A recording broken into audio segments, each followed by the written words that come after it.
Roh Kudus, Engkau tolong kami. Bantu kami untuk terus Engkau dapati kami setia Tuhan. Bantu kami untuk kami kembali kepada kasih yang semula Tuhan. Biar pagi hari ini, pagi di mana Roh Kudus melawat setiap kami, membantu kami untuk hidup dalam kesucian, membantu kami untuk hidup dalam kekudusan. Kami mempersembahkan tubuh kami, hidup kami sebagai persembahan yang hidup, yang kudus dan yang berkenan kepada Allah. Terima kasih banyak Tuhan Yesus. Kami ingat hari-hari di mana Engkau pernah tolong kami. Kami ingat hari-hari di mana Engkau pernah tolong kami. Sebab itu pagi ini kami menghitung-hitung kebaikan Tuhan. Kami mau duduk diam, membuka hati seperti seorang murid. Roh Kudus, ajar kami, beri kami pewahyuan yang baru pagi hari ini. Firman-Mu berkata di Mazmur 107 ayat 20, disampaikannya firman-Nya dan disembuhkannya mereka.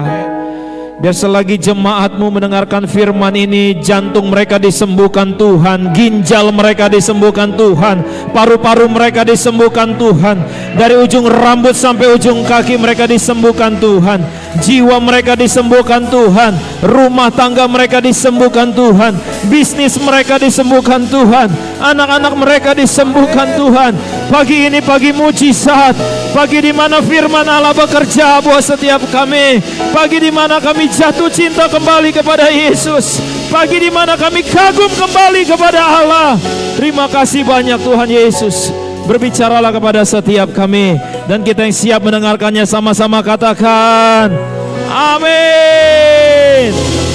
Silakan duduk saudara. Shalom.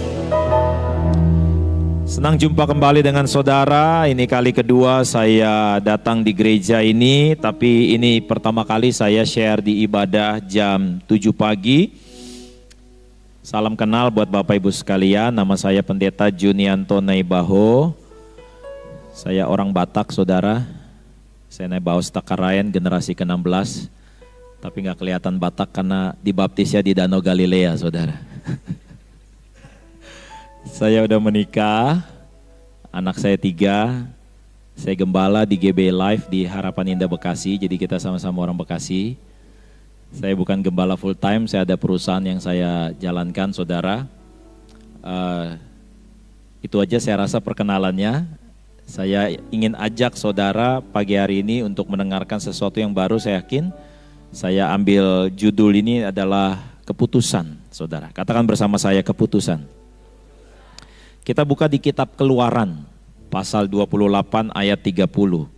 Keluaran 28 ayat 30, saya ajak semua jemaat baca satu ayat ini sama-sama ya.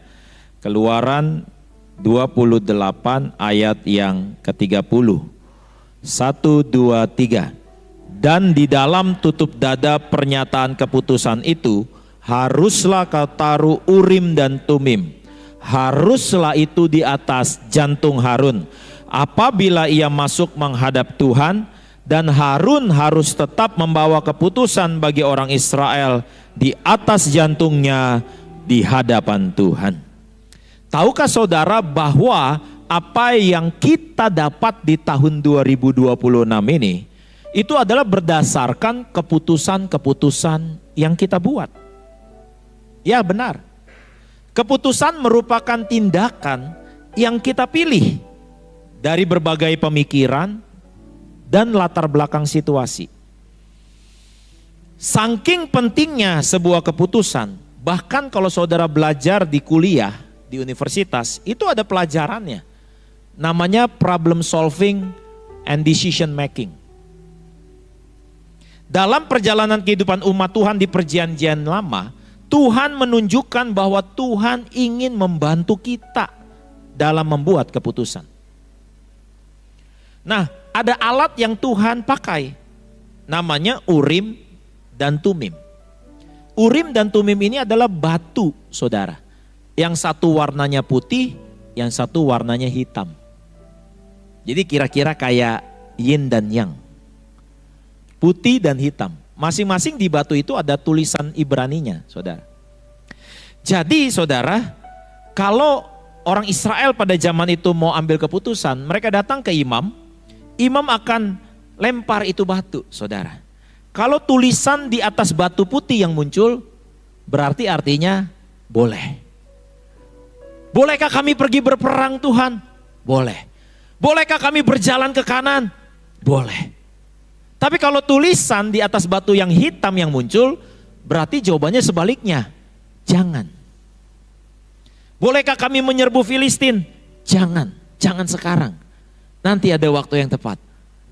Nah pada zaman itu ada alatnya untuk mengambil keputusan, yaitu Urim dan Tumim. Nah pola ini terus berkembang selama perjanjian lama, saudara. Namun akhirnya beriring waktu, orang gak lagi datang ke imam. Karena berganti, yaitu dari imam ke zaman hakim-hakim, saudara. Jadi orang Israel datang ke hakim-hakim. Tuhan memakai hakim-hakim untuk menolong umatnya membuat keputusan. Dari zaman hakim-hakim ganti zaman nabi-nabi, saudara. Nah Tuhan berbicara untuk orang Israel mengambil keputusan, itu lewat nabi-nabi, saudara. Tetapi semuanya punya benang merah, yaitu apa benang merahnya? Bahwa Tuhan ingin dilibatkan untuk kita mengambil keputusan. Kenapa saudara? Karena Tuhan tahu yang terbaik buat kita. Karena Tuhan tahu jalan mana yang harus kita tempuh. Di era perjanjian baru, nah berganti lagi. Udah gak lagi imam, udah gak lagi Urim Tumim, gak lagi hakim-hakim, gak lagi nabi-nabi. Apa yang Tuhan pakai? Cara yang seperti apa untuk mengambil keputusan? Ini luar biasa saudara. Yaitu apa? Dia utus Roh Kudusnya di dalam saudara. Betul ada hamba Tuhan seperti saya, ada gembala, ada pendeta. Tetapi pendeta gak siap 24 jam. Tetapi pendeta gak maha hadir. Sebab itu dia utus Roh Kudusnya di hari Pentakosta. Untuk mendampingi saudara dan saya yang disebut parakletos itu saudara. Untuk membantu saudara dalam mengambil keputusan. Buat di sini yang udah mau lulus SMA. Saya kuliah apa ya Pak? Di Indonesia ini banyak saudara sarjana hukum kerjanya jadi sales. Bukan jadi pengacara. Bukan jadi jaksa. Banyak yang lulusannya apa, profesinya apa, nggak nyambung. Banyak yang berkata sama saya, rasanya saya salah ambil istri Pak Pendeta. Mana ada tempat tukar tambahnya Pak? Kalau engkau salah ambil istri, engkau salah ambil suami, itu adalah keputusan yang kau buat. Ada Cinci datang kepada saya mau bercerai, sudah 15 tahun menikah. Saya tanya apa alasannya, nggak cocok. Anaknya berapa? 3, masa nggak cocok anak 3?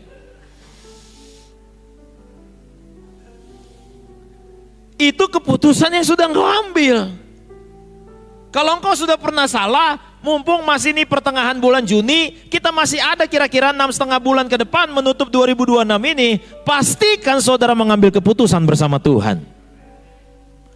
Itu ada Roh Kudus di dalam saudara. Ada Roh Kudus di dalam saudara karena Tuhan menggunakan Roh Kudus. Sama seperti di zaman Kisah Para Rasul, bahwa rasul-rasul mengambil keputusan saudara, kemana mereka harus menginjil, bagaimana mereka melakukan segala sesuatu, itu mereka minta petunjuk Roh Kudus. Makanya Alkitab ini disebut apa di 2 Timotius? Segala tulisan yang diilhamkan Allah. Kebayang gak kalau saudara dalam mengambil semua keputusan melibatkan Tuhan? Kenapa? Karena Tuhan begitu mengasihi kita. Selain Tuhan disebut Immanuel, selain Tuhan disebut El Shaddai, ada juga namanya Tuhan di Yesaya pasal 9 disebut penasihat yang ajaib. Penasihat yang ajaib itu bukan berarti nasihatnya ajaib. Di dalam konteks Yahudinya, kata penasihat yang ajaib, the great counselor, itu artinya apa saudara? Bahwa kalau saudara mengikuti nasihatnya, maka saudara akan mengalami keajaiban demi keajaiban. Yang mau keajaiban Tuhan lambaikan tangannya. Kasih tepuk tangan buat Tuhan Yesus.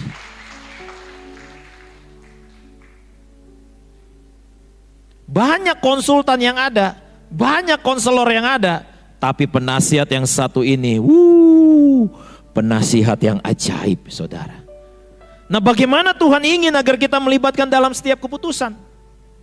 Ada 3 kebiasaan yang saya mau share kepada saudara yang seringkali itu yang kita pakai untuk mengambil keputusan. Kebiasaan yang pertama apa, saudara? Pakai panca indera. Apa itu panca indera? Apa yang kita lihat, apa yang kita dengar, apa yang kita rasa, ya ini semuanya ini panca indera, saudara.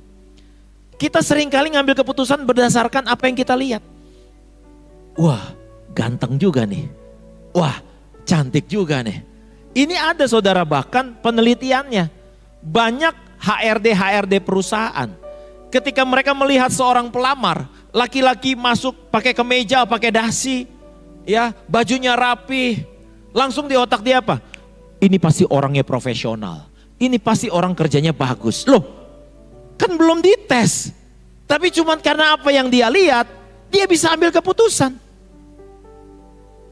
Saya pernah loh, saudara, dapat curhatan dari orang yang mau melamar pasangannya dan ditolak oleh calon mertua. Gara-gara apa? Calon mertuanya Chinese totok dan berkata, hidungnya nggak bawa hoki. Bentuk hidungnya tidak bawa hoki.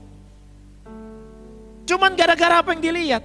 Saudara mungkin ketawa, tapi banyak orang yang udah lahir baru berbahasa roh, waktu anaknya lahir, dia lihat coba, uwul-uwulnya ada berapa tuh? Kupingnya gede apa enggak?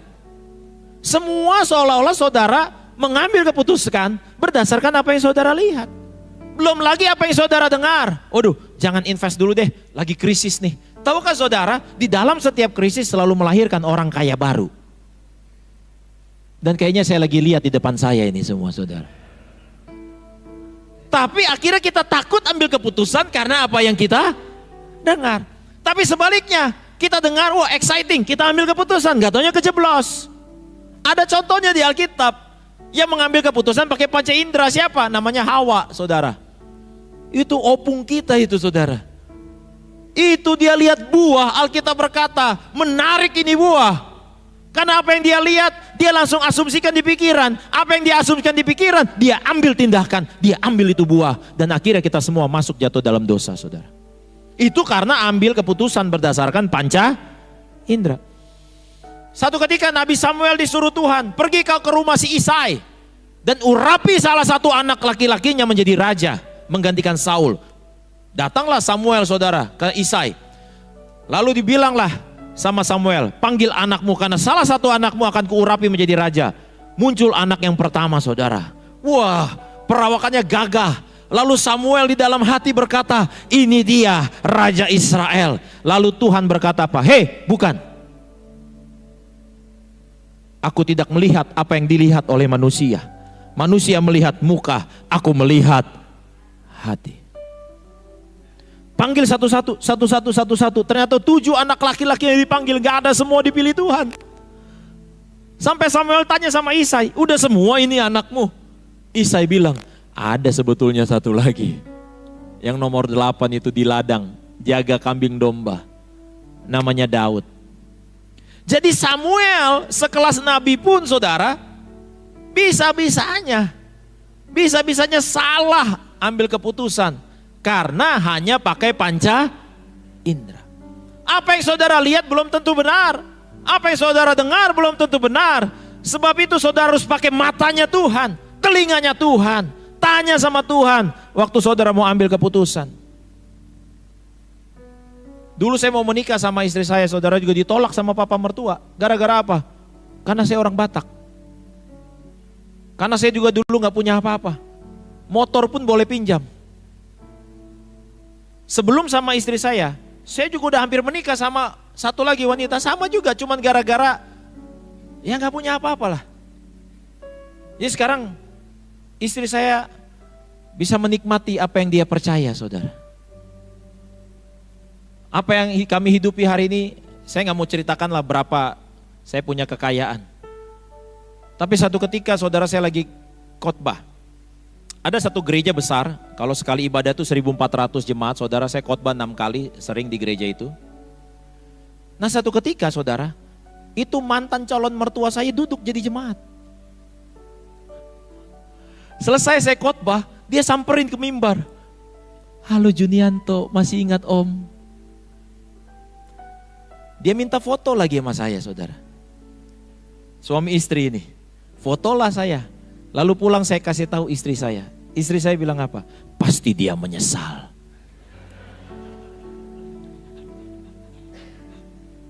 Satu ketika saudara, ada orang namanya Lot. Lot ini adalah ponakannya Abraham. Abraham lihat Lot hidupnya susah, kasihan. Baik sekali ini. Si Abraham ini baik, diajaknya Lot kerja sama dia, gabung sama dia. Singkat cerita, Lot kaya, Abraham kaya. Saat itu tingkat kekayaan diukur dari berapa banyak ternak yang saudara punya. Dan kalaupun saudara banyak ternak, berapa banyak orang yang ngejagain ternak saudara yang disebut gembala-gembala. Singkat cerita, ternaknya Lot banyak, gembalanya banyak. Ternaknya Abraham banyak, gembalanya banyak. Lalu mereka baku bertengkar, saudara. Gara-gara tempatnya nggak muat. Dipanggillah Lot sama Abraham. Tahu Abraham bilang apa? Nggak baguslah kita ini saudara bertengkar. Saya juga berharap kita semua di GB Bumi Anggar kini semuanya unity dalam damai Tuhan. Amin saudara. Nggak boleh bertengkar. Abraham tuh mau ngomong sama Lot tuh jangan bertengkar gara-gara uang nih, gara-gara kekayaan. Walaupun ada satu ungkapan ya, saya dengar ungkapan ini serem saudara. Jangan sampai ada di mulut saudara ungkapan ini. Ungkapannya apa? Duit nggak ada saudaranya. Duit nggak ada saudaranya. Padahal Soekarno-Hatta aja bisa akur di 100.000. Nggak ada saudaranya juga itu, mereka nggak bersaudara. Tapi ya, gereja pecah gara-gara uang. Keluarga pecah gara-gara uang. Dulu waktu susah akur. Waktu diberkati mulai pecah. Mulai merasa ini gue yang berjuang. Lu gak ngapa-ngapain. Mulai begitu saudara. Nah itu kejadian Abraham sama Lot. Tapi Abraham bapak orang beriman ngajarin saudara. Bahwa saudara jangan pegang erat-erat apa yang ada di tanganmu saudara. Pegang erat-erat apa yang ada di hatimu saudara. Dan apa yang Abraham bilang sama Lot, udahlah kau pilih. Kalau kau pilih kanan, saya pilih kiri. Kalau kau pilih kiri, saya pilih kanan. Orang beriman tidak takut dapat sisa, saudara. Karena orang beriman itu bukan karena apa yang ada di saldonya.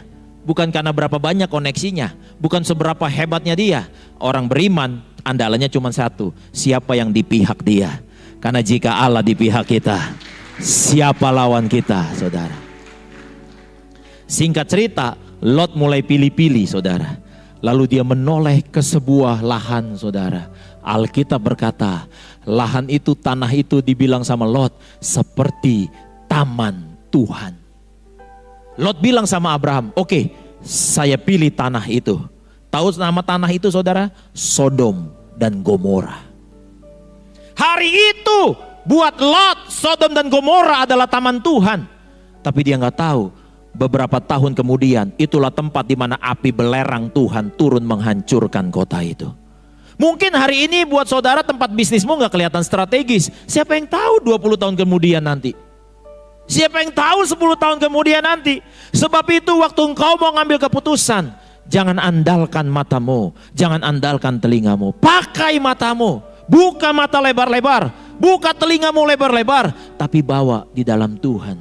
Tuhan, aku harus ngapain? Aku harus bagaimana? Itu kebiasaan yang pertama. Kebiasaan orang mengambil keputusan yang kedua adalah apa saudara? Pakai pengalaman. Nah pengalaman ini jadi patokan utama saudara. Banyak orang bilang, dulu saya, nah itu dulu. Kita pakai cara yang dulu untuk hari ini. Padahal tantangan hari ini berbeda sama tantangan dulu. Kita seringkali pakai pengalaman kayak saya pakai Simpson. Seperti yang sudah-sudah. Seperti yang sudah-sudah, akhirnya kalah dia. Tuhan mau saudara boleh punya pengalaman. Boleh saudara ingat dulu masa jaya. Tetapi saudara juga harus ingat bahwa masa ini berubah. Dunia ini dinamis saudara. Dan kenapa Tuhan disebut Alfa dan Omega? Kenapa? Karena dia tahu dari awal sampai ujungnya.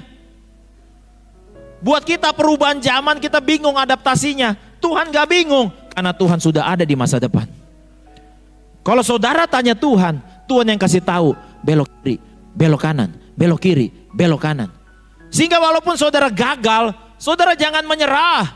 Saudara harusnya belajar dari Google Map. Google Map itu kalau kita salah jalan, dia nggak bilang, ya salah. Kalau kita salah jalan, Google Map nggak bilang, udahlah, putar balik. Enggak. Google Map bilang apa saudara? Ganti rute. Ganti rute. Jadi kalau engkau menemui saudara ganjalan, hambatan, tantangan, mungkin ada cara yang salah, mungkin ada metode yang salah, mungkin ada waktu yang salah, mungkin ketemu orang yang salah, tanya Tuhan saya mesti ngapain. Saya punya doa, saya doain ini di gereja manapun dan banyak juga jemaat gereja lain gunain doa ini. Dan ini doa pokok tiap pagi jemaat saya saudara. Tuhan pegang tanganku, pertemukan aku dengan orang-orang yang tepat, di tempat yang tepat, di waktu yang tepat. Jangan kita cuman berdasarkan pengalaman. Sama. Orang juga seringkali pakai pengalaman buruk untuk ambil keputusan. Saya nggak akan menikah lagi. Semua laki-laki buaya. Padahal nggak semua buaya jantan, ada buaya betina juga saudara. Dan konon katanya buaya betina itu lebih ganas daripada jantan saudara. Tapi kita ambil keputusan karena berdasarkan kekecewaan pengalaman masa lalu. Emang kalau orang Batak tuh begitu, emang kalau orang Jawa tuh begitu saudara. Pernah saudara dengar ungkapan, kalau sudah karakter nggak bisa diubah. Tuhan masih bisa ubah saudara. Tuhan masih bisa ubah. Tapi kita seringkali pakai pengalaman untuk ambil keputusan. Baik itu pengalaman yang baik, baik itu pengalaman yang buruk. Padahal kita nggak hidup di masa lalu bos. Kita hidup di masa depan. Dan masa depan saudara itu masih dirangkai saudara. Mari kita kasih itu pensil rangkaiannya kepada Tuhan. Biar dia yang tulis kisah hidup kita saudara. Dan firman Tuhan berjanji, rancangannya bukan rancangan kecelakaan. Tapi rancangan damai sejahtera, hari depan yang penuh dengan harapan saudara. Kita gak pernah tahu apa yang akan terjadi hari esok. Tapi Tuhan yang tahu saudara. Bersukacitalah, bergembiralah. Bilang kanan kirinya, jangan kelihatan susah.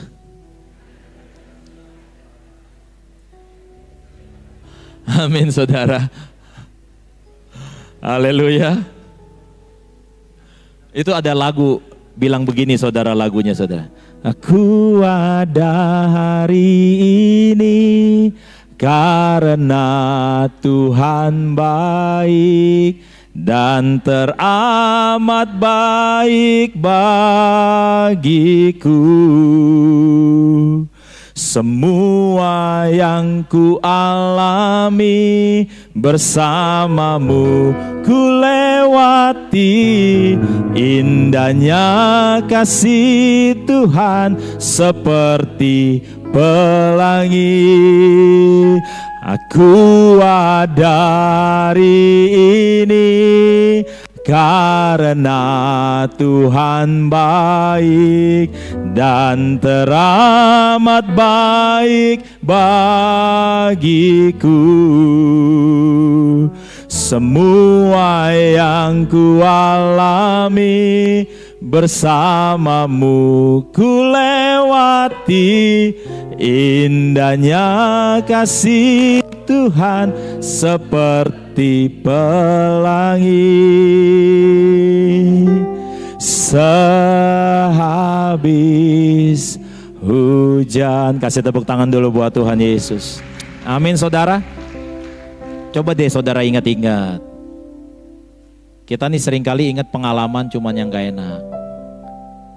Siapa yang pernah ditolong Tuhan hari kemarin? Tuh, banyak. Tapi kita lupa. Kalau Tuhan pernah tolong kita kemarin, Dia masih punya stok buat tolong kita hari ini. Masih punya sampai besok juga masih punya saudara.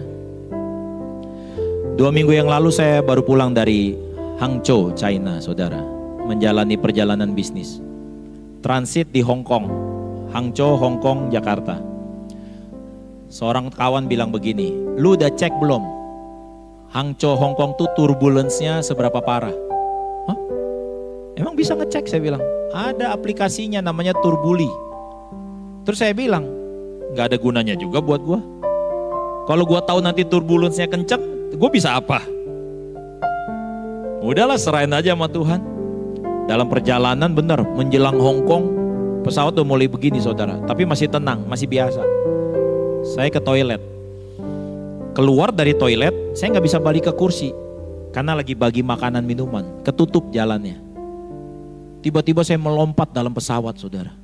Bukan karena saya pengen lompat, tapi karena pesawatnya turun tiba-tiba, boom. Jadi kita kayak melayang. Baru saya mendarat, des. Langsung kepala pramugari bilang, sit down sir, sit down. Itu kali pertama seumur hidup saya saudara, duduk di kursi pramugari. Jadi di belakang toilet itu ada seperti dinding, nah dari dinding ini keluar kursi saudara. Saya langsung duduk di situ, sama pramugari yang lain, satu lagi berdua saudara. Seat beltnya bukan yang begini, yang ketutup sampai ke dada. Itu pertama kali saudara, dalam hidup. Saya ngalamin kayak pengen mati. Di situ saya sadar, walaupun saudara naik kelas bisnis, yang bisnis sama ekonomi kalau pesawat jatuh, sama-sama jatuh. Ternyata kelas bisnis nggak menjamin saudara dipisahkan daripada kematian. Sama saudara. Wah, di situ saya masih tenang. Udah bro, semua orang udah pada teriak, saya masih tenang. Karena saya pikirkan saya pendeta, masa. Tapi yang bikin saya panik adalah, ini pramugari, di depan saya juga pramugari. Semuanya lagi pegangan erat saudara. Yang bikin saya panik adalah mereka berdua ngobrol. Tapi bukan bahasa Mandarin, kayaknya bahasa Vietnam deh. Mereka berdua ngobrol. Nah raut wajah mereka ngobrol itu yang bikin saya panik. Karena mereka ngobrol. Saya dalam hati, kayaknya saya harus panik ikutan ini. Saya pengen keluarkan HP dari jaket saya saudara. Saya pengen nyalakan Instagram story saudara live. Supaya ada jejak digital saudara. Saya pengen WhatsApp istri saya dan kasih tahu pin ATM ini, pin ATM ini. Dan bilang I love you mama, jaga anak-anak. Di situ saya panik saudara. Waduh. Puji Tuhan, hari ini bisa melayani saudara. Saya mau bilang begini saudara. Firman Tuhan bilang apa saudara? Sehasta dalam hidupmu aja kamu gak tahu. Sehasta tuh selemparan batu. Saudara melangkah nih gak tahu. Ternyata syarat mati gak harus tua. Di rumah sakit ibu dan anak banyak bayi-bayi yang meninggal. Ternyata syarat mati gak harus sakit. Saya punya jemaat sakit jantung. Udah anfal 4 kali gak mati-mati. Gak mati-mati. Dia salah satu donatur di gereja saya. Karena dia pernah bangkit dari kematian. Tapi saya gak doain. Saya gak doain, itu urusan Tuhan sendiri. Saya gak doain, pokoknya dia udah mati. Dia udah lihat badannya sendiri, rohnya ke sorga. Rohnya ke sorga. Tapi dia masih belum rela. Karena anaknya belum dilantik jadi hakim. Dia keinget anaknya, dia doa sama Tuhan. Tuhan jangan pulang dulu. Hidup lagi saudara. Udah dinyatakan meninggal 1,5 jam padahal. Hidup lagi. Waktu dia 4 kali anfal, ada 3 diakan saya yang mendoakan dia saudara. 3 diakan ini udah meninggal duluan saudara. Yang didoain masih hidup. Yang mendoakan udah pada lewat semua saudara. Jadi syarat mati itu gak harus sakit. Syarat mati gak harus tua. Jadi kalau saudara hari ini masih hidup, bersukacitalah dalam Tuhan. Bersukacita dalam Tuhan saudara. Bersukacita dalam Tuhan. Masih nafas loh kita. Masih nafas aja ngeluh. Udah buang keluhannya. Yang ngeluh tuh cuma boleh setan saudara. Kita gak boleh ngeluh anak-anak Tuhan. Kita harus bersyukur. Tapi uang udah gak ada pak. Debt collector depan pintu pak. Udah ajak debt collector ikut cool. Bilang nanti saya bayar utangnya ibadah dulu gitu. Saya mau ingatkan kepada saudara. Ada juga, ini full timer di gereja lain lagi. Di tempat saya pernah berkhotbah. DM saya Instagram. Pak Pendeta, saya mau bunuh diri. Saya udah gak kuat hidup. Saya bilang cerita sama gembalamu. Gak enak, nanti kalau gembalaku nganggap gimana-gimana lagi. Saya bilang itulah gunanya gembala. Saya bilang, cerita sama gembalamu. Kenapa cerita sama saya? Saya bilang kamu anak Tuhan. Ya, kita bilang apa? Hidup cuman sekali. Iya, justru karena cuma sekali harus dahsyat. Hidup cuma sekali, karena cuma sekali, dahsyatlah hidupmu. Harus dahsyat hidupmu. Bergerak, berjalan. Gak apa-apa kau tadi datang naik angkot, gak apa-apa. Justru karena kau naik angkot jadi murah hati. Semua orang kau mau ajak, ayo naik. Coba nanti Tuhan berkati kau dengan Ferrari, mau kau ajak orang? Gak akan. Makanya Tuhan belum kasih saudara Ferrari. Amin saudara. Jadi kita gak bisa hanya pakai pengalaman. Yang terakhir, kebiasaan terakhir waktu orang mau ambil keputusan apa? Tanya manusia. Kita paling demen tuh tanya orang, tanya konsultan, tanya penasehat, tanya hamba Tuhan. Saudara, saya kalau khotbah di gereja-gereja diundangnya, itu paling sering ada pertanyaan begini. Pak Nebaho gerejanya di mana? Jemaatnya berapa? Ibadah berapa kali? Saya suka tanya balik. Emang itu KPI-nya hamba Tuhan ya? Emang itu indikatornya ya? Saya pernah khotbah di depan 5.000 orang juga pernah saudara. Saudara tahu nggak ada hamba Tuhan di Alkitab, satu jemaat pun dia nggak punya.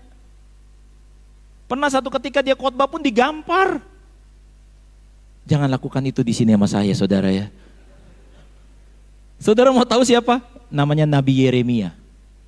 Nanti saudara belajar teologi deh. Nabi Yeremia itu adalah satu-satunya nabi yang satu orang pun gak ada yang bertobat. Pernah ditampar karena dia memberitakan penderitaan Israel masih panjang. Ditampar dia. Ini nabi besar. Kalau kita belajar kitab nabi-nabi, Yeremia itu tergolong nabi besar sama seperti Yesaya dan Yehezkiel. Nabi besar bukan karena size badannya, tapi karena pengaruh dia waktu dalam pelayanan saudara. Tapi satu jemaat pun dia gak punya.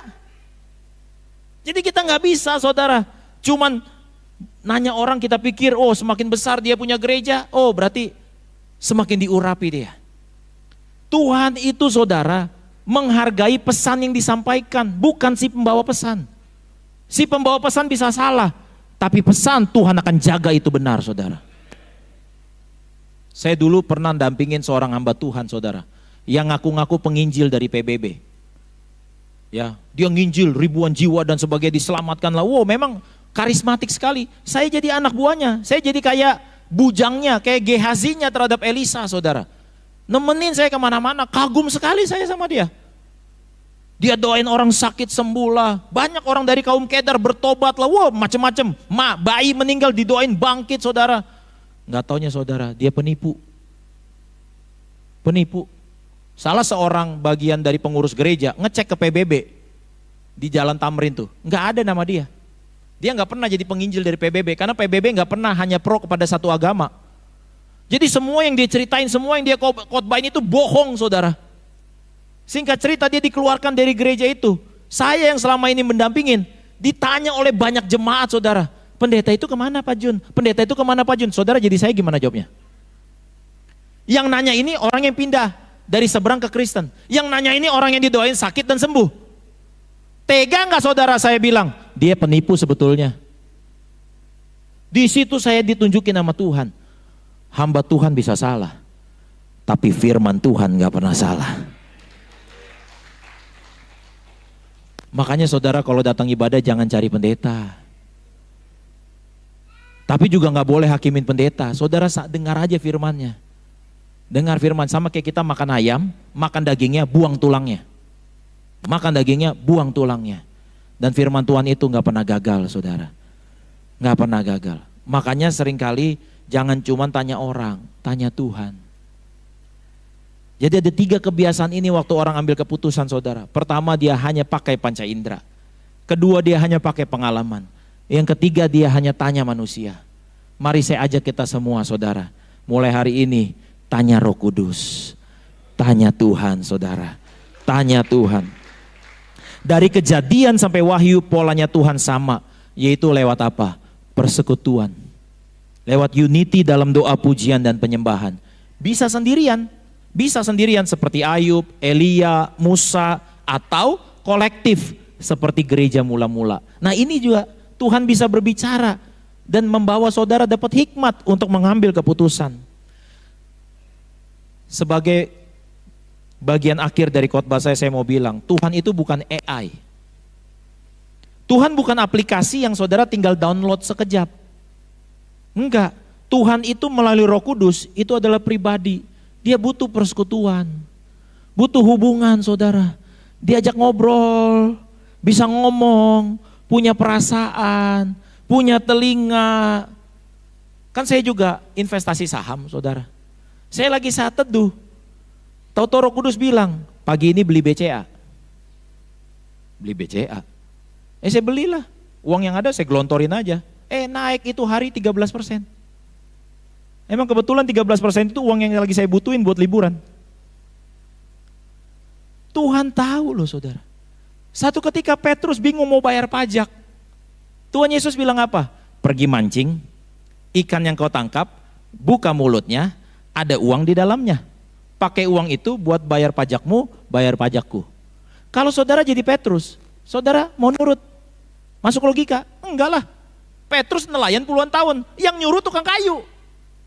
Tahu apa dia mancing? Kalau saya jadi Petrus pikirannya, oh ya aku pergi mancing, ikan pertama yang kutangkap, kujual ikannya. Karena demikianlah logikanya. Tapi ternyata waktu dia tangkap itu ikan, di dalamnya ada uangnya. Benar kata Yesus. Pelajaran moralnya apa? Tuhan tahu di mana lubangnya. Tuhan tahu di mana ada uang. Jadi saudara tanya sama Tuhan. Tuhan, uang di mana? Sherlock dong.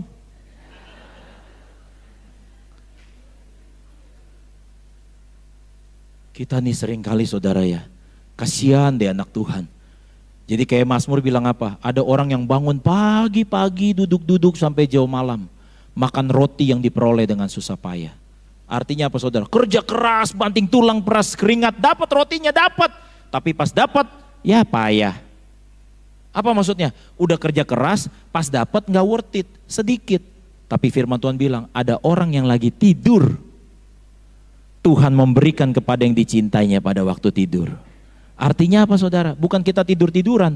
Artinya ada bagiannya Tuhan, ada bagiannya kita. Bagiannya Tuhan kasih petunjuk. Tuhan, aku gimana? Tuhan, aku harus ngapain? Tuhan, aku harus bagaimana? Nah waktu itu saudara taat, saudara akan lihat kemuliaan demi kemuliaan saudara. Kebiasaan yang pertama pakai panca indera. Kalau pakai panca indera, waktu 5.000 orang kelaparan gak dapat apa-apa, gimana mungkin? Di mata kita cuma 5 roti 2 ikan. Tapi kalau 5 roti 2 ikan ini kita serahkan kepada Tuhan, cukup saudara. Jadi ibu, kalau ternyata cabai lagi naik ya, bersyukur, ucapin berkat. Lihat anak-anak kok begini kelakuan, ucapin berkat saudara. Ucapin berkat. Masa kita kalah sama pedagang di pasar yang gak percaya Yesus? Coba pedagang di pasar buka kiosnya, ambil beberapa lembar uang, keprok-keprokin dagangannya sambil ngomong apa? Laris, laris. Buat yang para jomblo saya bilang laris, laris. Jangan kita kalah sama orang di luar sana saudara, amin. Ucapin berkat Pak, ucapin berkat buat istrimu. Hai istriku yang cantik luar biasa ya. Badannya begini kan engkau juga. Berkati. Bu, berkati suamimu. Kalau pulang kerja apalagi ya bilang, hai suamiku yang gagah perkasa. Jangan Pak, nanti dia gede kepala. Nah itulah saudara. Kita seringkali gak mau saling memuji, kenapa? Nanti dia besar kepala. Gak ada orang yang sering dipuji terus hidrosepalus. Apa sih susahnya saling memuji? Amin. Ya. Saling mendoakan. Nanti pulang ibadah ketemu Bapak Gembala ya kan. Tanya sama Pak Gembala, Pak Irwan ada yang mau saya doakan?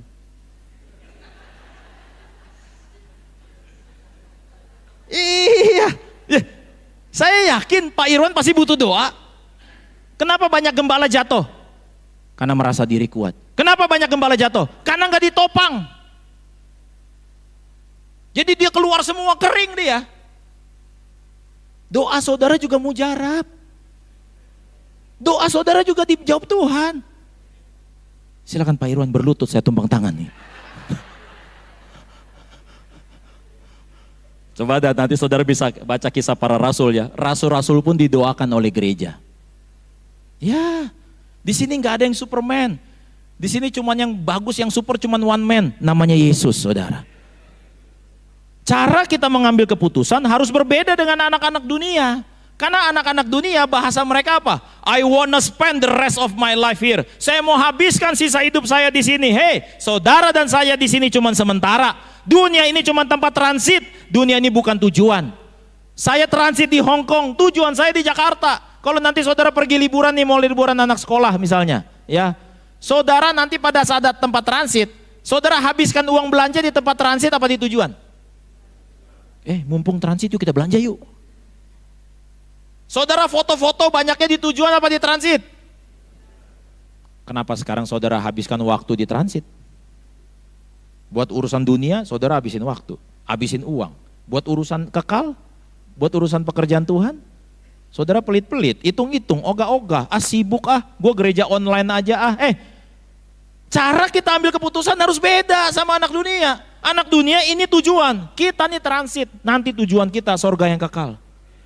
Semiskin-miskinnya saudara, Alkitab berkata, aku pergi ke sana untuk menyediakan tempat bagimu. Kata tempat di dalam bahasa Inggrisnya adalah mansion. Satu ketika saya ke Inggris, masuk ke mansion saudara. Mansion itu istana, kamarnya banyak saudara. Mungkin hari ini saudara cuma ngontrak, cuma ngekos di satu kamar.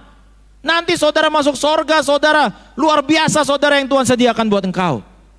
Makanya saya percaya di dunia ini engkau harus diberkati, supaya nanti masuk sorga nggak norak. Kamar gue banyak amat. Saudara ambil pelang tulis disewakan. Jalanan terbuat dari emas dikerokin, waduh. Nanti malaikat tegur saudara, lu jangan norak dong. Malaikat itu pembantu saudara. Ibrani 1 ayat 14 bilang dia tuh pembantu kita. Walaupun mungkin di sini saudara nggak punya pembantu, nanti saudara di surga dilayanin. Jangan saudara bilang, jangan repot-repot, saya ambil sendiri aja. Nggak bisa. Saudara nggak bisa ke dapur ambil sendiri perjamuannya, nggak bisa. Karena saudara anak raja di atas segala raja. Karena saudara ditebus oleh darah Yesus. Malaikat nggak ditebus oleh darah Yesus, saudara ditebus oleh darah Yesus. Karena saudara berharga. Karena saudara berharga. Saya mau ingatkan, satu ketika sorga ambil keputusan untuk utus Raja Sorga lahir sebagai bayi di Bethlehem, mati di atas kayu salib buat saudara. Di atas kayu salib dia bilang, sudah selesai. Apa sudah selesai? Dia udah selesai memutuskan bahwa engkau dan aku menjadi pangeran dan putri sorga, menjadi anak-anak Allah. Sehingga kita bisa panggil dia, iya Aba, iya Bapa. Pulang dari tempat ini, bawa Roh Kudus bersama saudara, supaya dia tuntun saudara mengambil sebuah keputusan. Keputusan demi keputusan. Sampai jumpa di dalam kemuliaan yang lebih besar lagi. Waktu saudara jumpa dengan saya, saudara ingat, Pak, kemarin saya ambil keputusan bersama Roh Kudus. Lihat ini hasilnya. Ini hasilnya. Kuat dari ini karena Tuhan baik. Mari kita bangkit berdiri. Teramat baik bagiku semua yang ku alami, bersamamu ku lewati. Indahnya kasih Tuhan seperti pelangi. Aku ada hari ini karena Tuhan baik dan teramat baik bagiku. Semua yang ku alami, bersamamu ku lewati. Indahnya kasih Tuhan seperti pelangi. Sehabis hujan, biar setiap mata terpejam, biar musik mainkan pujian dengan lembut. Biar saudara dengar pewahyuan pada pagi hari ini. Tuhan ingin dilibatkan di dalam setiap saudara mengambil keputusan. Saudara boleh mengambil keputusan dengan panca indramu, tapi panca indramu bisa salah. Saudara boleh mengambil keputusan dengan menggunakan pengalamanmu, tapi pengalamanmu belum tentu cocok untuk keputusan di masa depan. Saudara boleh mengambil keputusan tanya manusia, tapi manusia belum tentu tepat dalam memberikan nasihat. Tuhan mengutus Roh-Nya yang kudus kepada saudara. Roh-Nya yang kudus disebut Parakletos. Dia adalah penolong buat saudara dan saya. Dia tahu pergumulan yang sekarang saudara sedang hadapi. Roh Kudus punya jawabannya. Petrus pernah mentok, Musa pernah buntu, Abraham pernah menghadapi kemustahilan. Tapi roh yang sedang menyertai saudara adalah roh yang sanggup mengubah air jadi anggur. Adalah roh yang sempat membelah laut merah. Dia adalah roh yang sanggup membedakan gunung. Dan roh yang hebat itu tinggal di dalam saudara. Mari kita bangun persekutuan dengan Roh Kudus mulai hari ini. Pagi hari ini ambil keputusan di dalam hati saudara. Tuhan, aku mau kembali lagi saat teduh. Aku mulai kembali lagi membangun hubungan dengan Tuhan. Mari mulai hari ini kembali lagi kita setia beribadah di gereja. Mari kita mulai kembali lagi setia masuk menara doa. Mulai kembali lagi setia saat teduh. Waktu yang saudara investasikan buat Tuhan sanggup membuat percepatan dalam kehidupan saudara. Karena Dia Tuhan yang akan menunjukkan kepada saudara jalan yang saudara harus tempuh. Hamba berdoa buat jemaat di tempat ini, buat penggembalaan Bapak Pendeta Irwan, Bapak, anugerah-Mu yang sudah memulai pelayanan di tempat ini, yang akan membawanya kepada kemuliaan yang lebih besar lagi, kepada penuaian jiwa-jiwa yang lebih dahsyat lagi. Berkati istri dan anak-anaknya, menantunya Tuhan, anugerah-Mu berlimpah-limpah atasnya. Hamba berdoa buat jemaat yang ada di tempat ini, apapun yang sedang mereka hadapi hari-hari ini, hamba berdoa pegang tangan mereka Tuhan.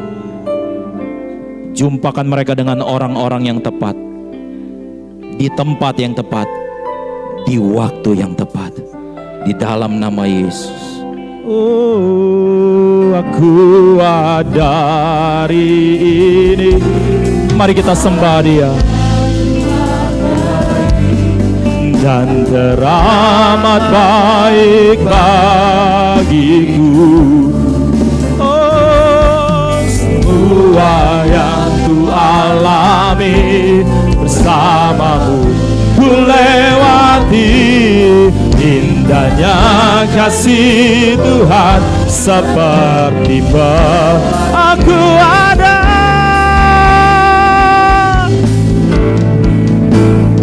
Ku ada hari ini karena Tuhan baik.